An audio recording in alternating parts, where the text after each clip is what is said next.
అదో పెద్ద అడవి. దాని పక్కనే ఒక నది ప్రవహిస్తోంది. నడి ఒడ్డున మామిడి తోట ఉంది. ఆ చెట్ల నిండా ఎన్నో మామిడికాయలు. ఒక చెట్టు మీద కోతి ఒకటి కాపురం ఉంటోంది. రోజూ దానికి కావలసినన్ని పళ్ళు తింటూ ఎగురుతూ గెంతుతూ ఆడుకుంటూ కాలక్షేపం చేస్తోంది.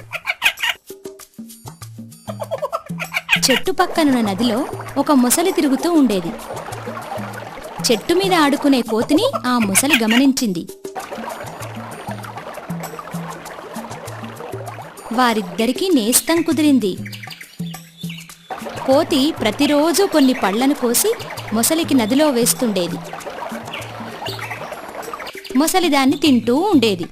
ఇలా వాళ్ళిద్దరి స్నేహం మరింత బలపడింది. ప్రతిరోజు మామిడి పళ్లను తిని మొసలి కోతి ముచ్చట్లు చెప్పుకునేవారు. ఒకరోజు ఆ మొసలి కోతి ఇచ్చిన మామిడి పండును తన భార్యకు ఇచ్చింది.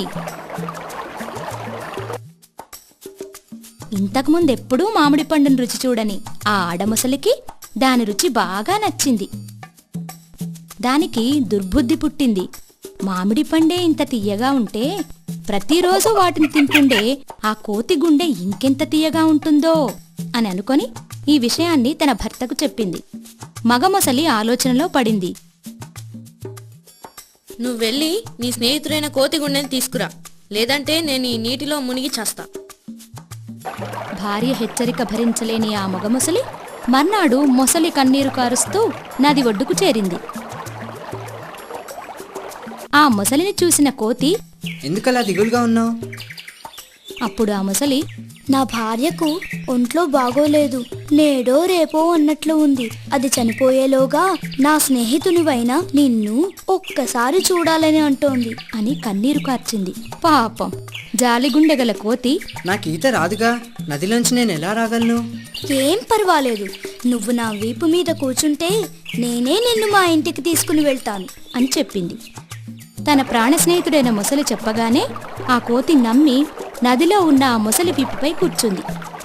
నది మధ్యలోకి తీసుకువెళ్లిన మొసలి, మిత్రమా, నన్ను క్షమించు, నీకు నేను అబద్ధం చెప్పాను. నా భార్యకు ఒంట్లో బాగానే ఉంది, కానీ తను నీ గుండెను రుచి చూడాలని అంది. దాంతో కోతికి ముచ్చెమటలు పోశాయి. తనకు చావు ఖాయమని భావించిన ఆ కోతి ఉపాయం ఆలోచించింది. అయ్యయ్యో మిత్రమా, ఈ విషయం ముందే చెప్పవచ్చు కదా. ఇప్పుడు సగం దూరం వచ్చాక చెప్తే ఎలా? నేను ఆటలాడుకునేటప్పుడు గుండె పడిపోతుందని దాన్ని చెట్టుకు వేలాడదీసి భద్రంగా ఉంచుతాను. అలాగే ఈరోజు నా గుండెను చెట్టుకు వేలాడదీశాను. పద పద, వెంటనే వెనక్కి వెళ్ళి దాన్ని తెచ్చుకుందాం. బుర్రలేని ఆ మొసలి వెనక్కి ప్రయాణమైంది.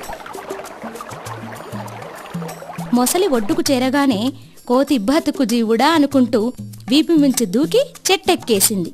చెట్టెక్కిన కోతి, మూర్ఖుడా, నమ్మక ద్రోహి, ఎవరైనా గుండెను చెట్టుకు వేలాడదీస్తారా? గుండె లేకుండా బతకగలరా? ఇంకెప్పుడు నా స్నేహం చేయకు, నీ మొహం నా చూపకు. మొసలి నాలిక కరుచుకొని ఉసూరుమంటూ తిరుగు ముఖం పట్టింది.